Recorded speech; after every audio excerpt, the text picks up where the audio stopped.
Think about the last person who made you genuinely angry.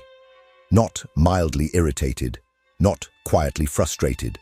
Angry, the kind where your jaw tightens and a version of yourself you don't particularly like starts running the show. Now hold it there, because I don't want you to think about what they did. I want you to notice what happened inside you in the second before you reacted. Most people can't. That second moves too fast.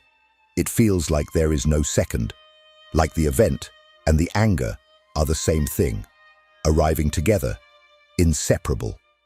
Like the anger was the only possible response. That feeling, that sense of inevitability, is the illusion this video is going to dismantle.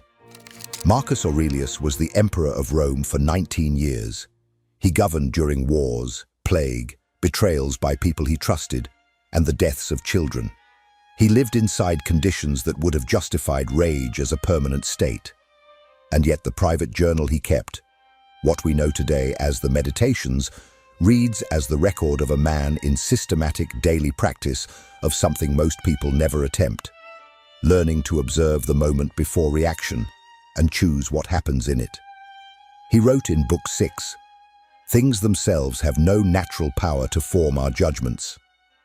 The anger, he understood, was never in the event. It was in the interpretation he chose to place on it. And interpretation can be trained. This is not a video about becoming passive or emotionally hollow. There are two kinds of people who never seem to get angry, and only one of them has achieved something worth having.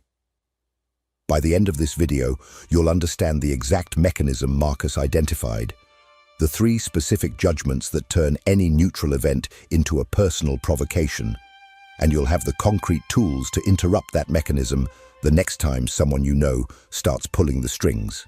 Because the goal was never to feel less. It was to be governable by nothing.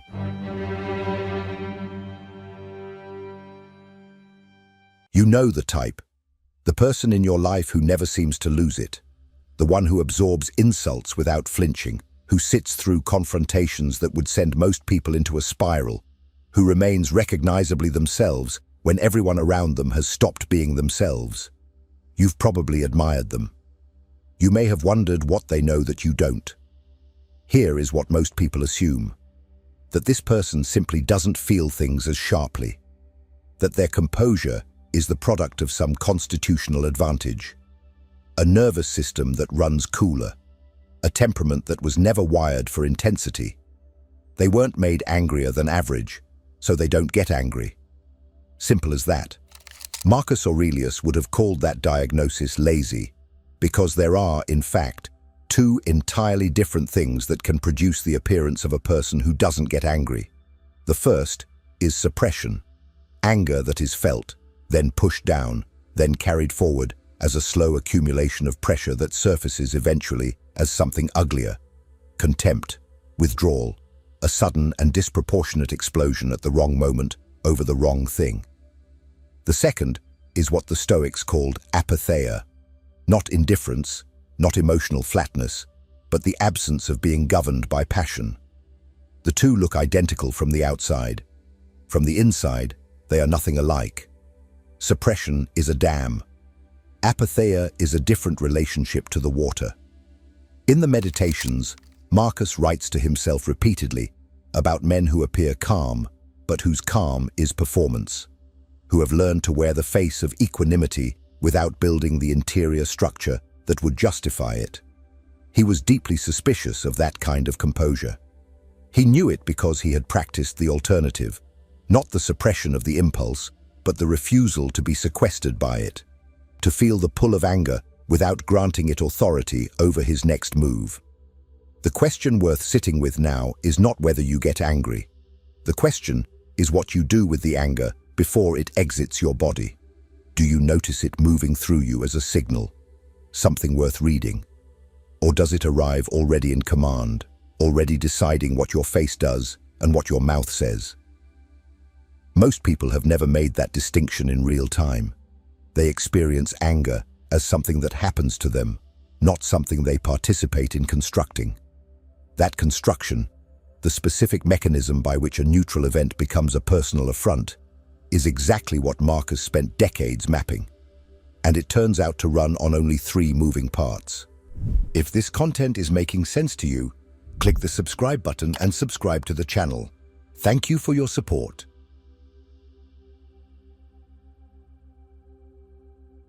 3 judgments. That is all anger requires. Not a personality type, not a history of trauma, not a particularly provocative opponent. 3 judgments, each one happening so fast it feels like no judgment at all. Like simple perception, like the obvious response to an obvious situation. Marcus names them across the Meditations without ever numbering them quite this way. But the structure is there in every meditation on provocation. The first judgment is that the event should not have happened. Not just that it was unfortunate or inconvenient, but that it violated something. A rule, an expectation, a basic standard of how things ought to go. The second judgment is that the person who caused it is morally culpable. Not mistaken, not limited, not operating from their own logic, but wrong in a way that implicates their character. The third judgment is the one Marcus returned to most obsessively, that your internal state is rightfully determined by their behavior, that what they did grants them authority over how you feel. Remove any one of those 3, and anger, as an uncontrolled force, loses its footing. Marcus was particularly ruthless about the first. In Book 2 of the Meditations, he begins a morning reflection with what sounds almost brutal in its directness. I shall meet with the busybody, the ungrateful, arrogant, deceitful, envious, unsocial. Not as a lament, as a preparation. He expected difficult people the way a carpenter expects wood grain to resist the blade. Surprise at human misbehavior, he wrote elsewhere, is itself a kind of error. You knew the world contained this. You forgot.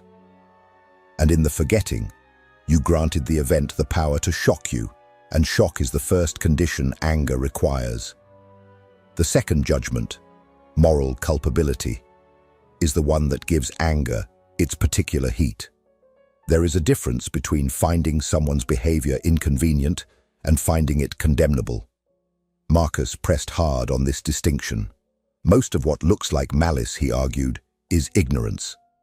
People do what they believe at some level is right or necessary or self-preserving. That doesn't excuse the behavior.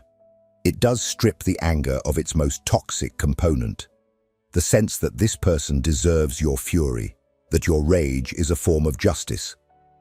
The third judgment is the one to catch in real time, because it is the one that feels most natural.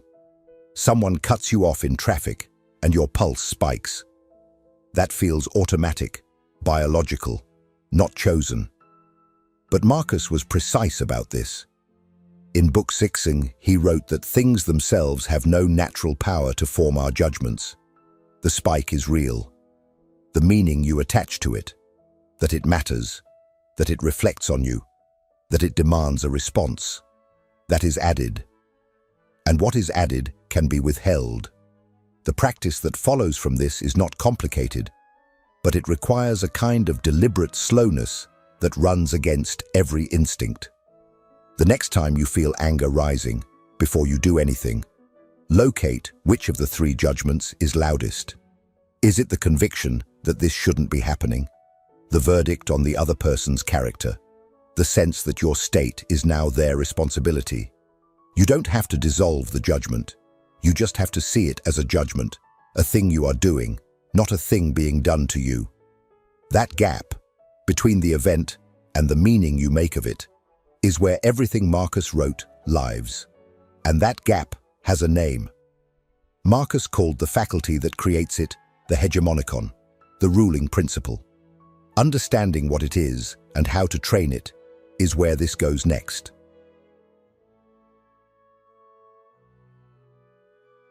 The hegemonikon. Marcus returns to it constantly across the Meditations, not as a piece of philosophical vocabulary to display, but as a practical object he is trying to keep in working order, the way a soldier maintains a weapon. It translates roughly as the ruling faculty, the governing principle, the part of you that can observe what the rest of you is doing and make a decision about it. Not the part that feels, the part that watches the feeling and chooses what to do next. Most people have this faculty and almost never use it, not because they are weak-willed, but because the training required to activate it under pressure is genuinely uncomfortable. It asks you to create a pause in a moment when everything in your nervous system is pushing toward immediacy. Someone says something cutting in a meeting, and the biological machinery fires, cortisol, muscle tension, the hot rush of wanting to answer back. The hegemonicon is what can stand between that firing and what you actually do, but only if you have practiced standing there. Marcus was specific about the mechanism. In Book 8 of the Meditations, he writes, "Say nothing more to thyself than what the first appearances report." This is the tool in its most condensed form. When something happens, the mind receives a raw impression. A person said this, a thing occurred, an outcome arrived. That is the first appearance. What happens next is the addition, the interpretation, the verdict, the emotional loading. He said this becomes, he disrespects me. The project failed becomes, I am exposed. She didn't respond becomes, she doesn't care. The first appearance is neutral. Everything after it is constructed. The practice Marcus prescribes is not to suppress the addition, but to see it as an addition, to hold it at arm's length for long enough that you recognize it as a choice, not a fact. In Book 8, he is almost matter-of-fact about it. Add nothing thyself from within, and then nothing happens to thee. Not nothing registers, not nothing hurts, nothing commands you. What makes this more than philosophy is that the interval itself can be trained. Marcus did not wake up capable of this. The meditations are not the record of a man who has arrived. They are the record of a man in daily practice, writing to himself because writing slowed the machinery down long enough for the hegemonicon to engage. He used the act of reflection as a literal exercise in creating the gap. Every time he wrote, "When thou art offended at any man's fault, forthwith turn to thyself," he was rehearsing a movement of attention, away from the external provocation, back toward the internal mechanism, that he intended to be able to perform in real time, without the journal, without the quiet of his tent. You can do a version of this without writing anything. The next time you feel the pull toward anger, before responding, give yourself one full breath in which the only question is, what is the first appearance here, stripped of everything I am adding to it? Not what does this mean, not what should I do, just what actually happened in the simplest possible terms. The event, bare. That breath is not a delay tactic. It is the hegemonicon asserting itself, the ruling faculty briefly outrunning the reactive one. The more you do it in low-stakes moments, the more available it becomes when the stakes are high. Marcus understood this, which is why he didn't wait for crises to practice. He built the practice into the structure of every morning, and specifically into the way he anticipated what the day would bring before it brought it. If what you're hearing resonates with you, you'll find real value in my ebooks. Beyond the Shadow breaks down Jung's core ideas, while Dialogues with the Unconscious gives you a 30-day path to apply them in your life. Both are linked in the pinned comment.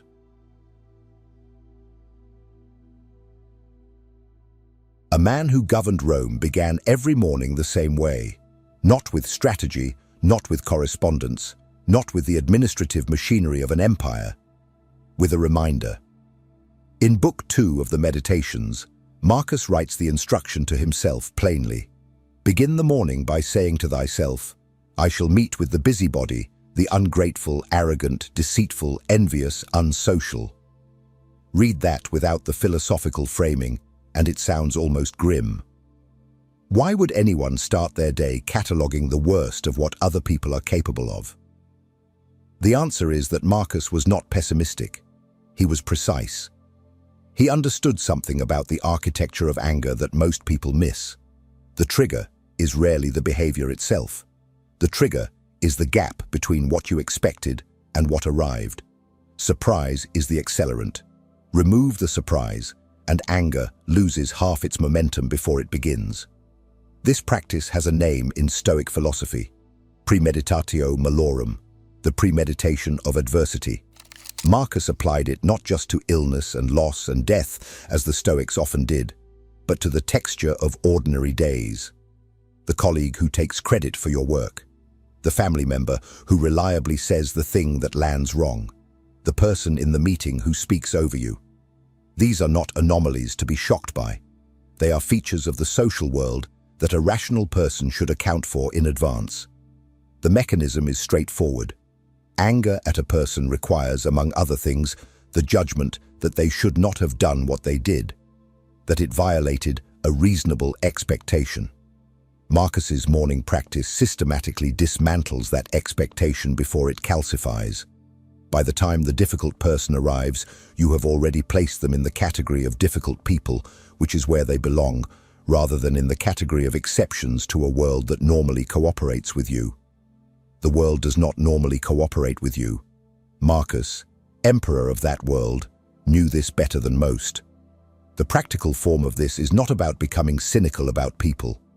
It is about being accurate. Before a conversation you know will be hard, before the dinner with the family member who pushes, before the meeting with the colleague who performs, take 60 seconds to name what you expect.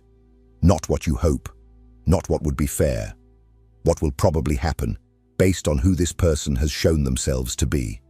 You are not rehearsing resentment.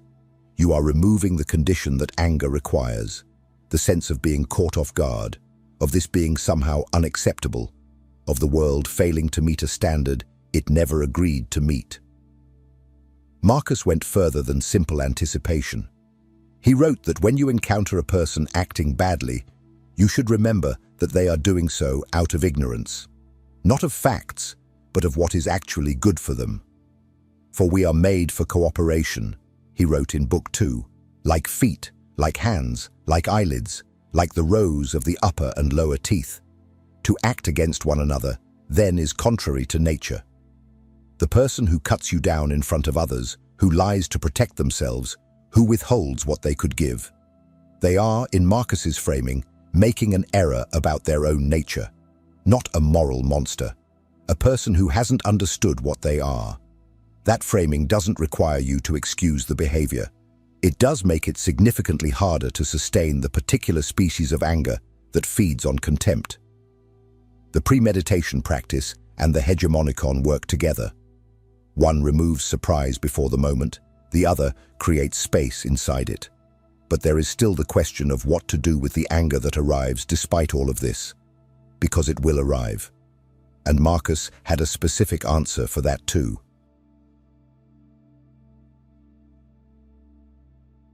Anger arrives anyway. Even in a person who has practiced the three judgment framework, who runs the morning premeditation, who knows the hegemonicon and has trained themselves to catch the first appearance before the additions pile on, anger still comes. The goal was never to eliminate it. Marcus was clear on this, and it is worth being clear here too, because the misreading of Stoicism as emotional suppression is old and persistent and wrong. What Marcus actually argued is more interesting, that anger, when it arrives, is carrying something. Not permission to react. Information.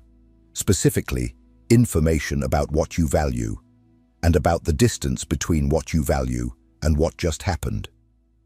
In Book 13 of the Meditations, laying out 9 considerations for handling provocation, he returns again and again to the question of what the feeling is telling you rather than what it is commanding you to do. It is not men's acts which disturb us, he writes, but it is our own opinions which disturb us. The opinion, examined, reveals the value underneath it. This distinction matters practically. When you feel anger rising, there are 2 questions available to you. The first is the reactive question. What do I do with this? That question, answered in the heat of the moment, almost always produces a response you will later wish had been different. The second question is diagnostic. What does this tell me about what I care about? That question slows the machinery. It turns you from a participant in the provocation into an observer of your own interior, which is the movement Marcus was always trying to make. A concrete form of this. The next time anger surfaces, before any response, ask yourself what specific value the situation violated. Not vaguely, specifically. Was it fairness, competence, loyalty, the expectation of being taken seriously? Name it. Because once you name it, two things happen. First, you understand your own reaction in a way that removes some of its blind force. Second, you can decide whether the value worth defending here, and how, rather than simply discharging the emotion in whatever direction it happens to be pointing. Marcus was particularly sharp about the cost of skipping this step. In Book 8, he calculates it with the kind of precision that only someone who has done the math repeatedly would reach. Consider how much more pain is brought on us by the anger and vexation caused by such acts than by the acts themselves. The behavior that provoked you lasted seconds or minutes. The anger you carry in response to it can last hours, days, compounding interest on a debt the other person has already forgotten. You end up paying twice, once when it happened, and once for every hour you spend replaying it. Using anger as information rather than instruction also changes what you do when you decide to act on it. Marcus does not argue for passivity. He argues for response that serves something. In Book 5, writing about a person who behaves wrongly, he asks, what virtue does this situation call for? Not what emotion does it justify. What virtue? Sometimes that is patience. Sometimes it is the willingness to correct someone directly, without rancor, without the performance of grievance. He describes this correction in Book 15 with disarming specificity. Speak to the person alone, if possible, gently, as if addressing someone who has made an error about their own nature, rather than someone who has committed an offense against yours. The anger may still be present. It is simply no longer running the conversation. What this builds, over time, is something Marcus describes in Book 8 as a citadel. Not a wall that keeps feeling out, but an interior structure stable enough that nothing outside it can occupy the seat of command. That structure is what the final part of this video is about.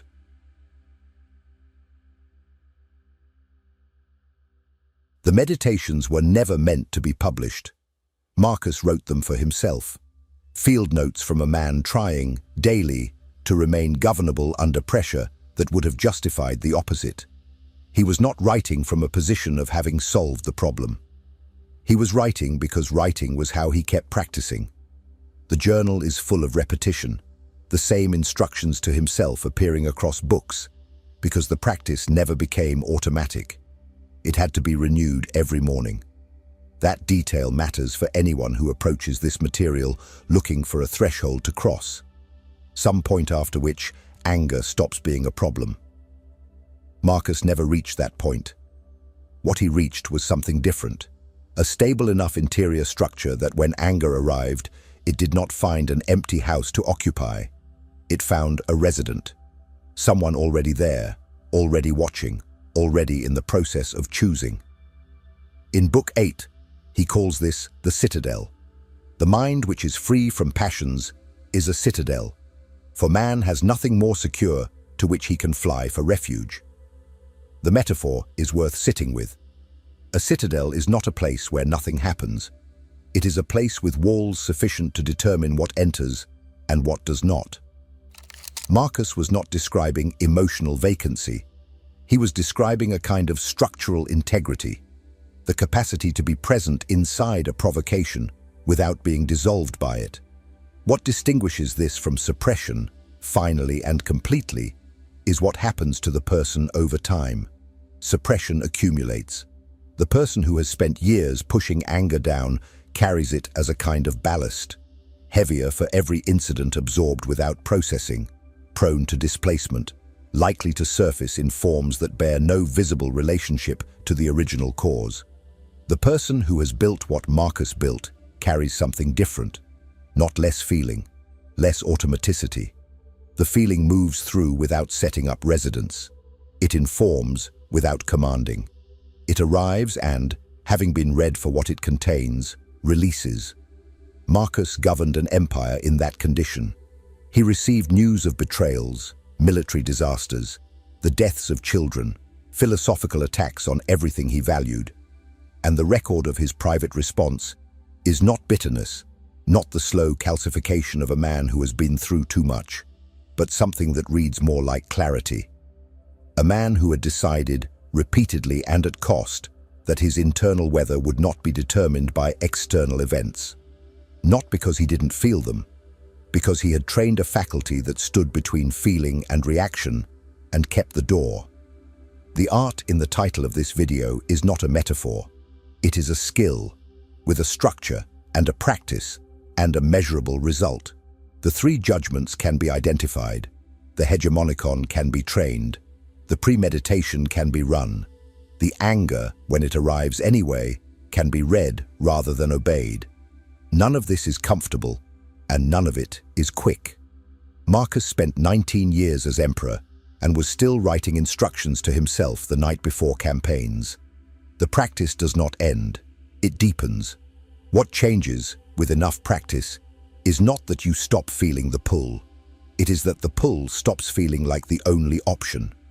You feel the anger rise, and somewhere in the same moment, you feel yourself watching it rise, still present, still intact, still the one deciding what comes next. That gap, between the stimulus and the response, between what happened and what you make of it, between the feeling and the act. That gap is not emptiness. It is where you live, once you have learned to live there. If this video resonated with you, the one appearing on your screen right now will too. Click to keep watching.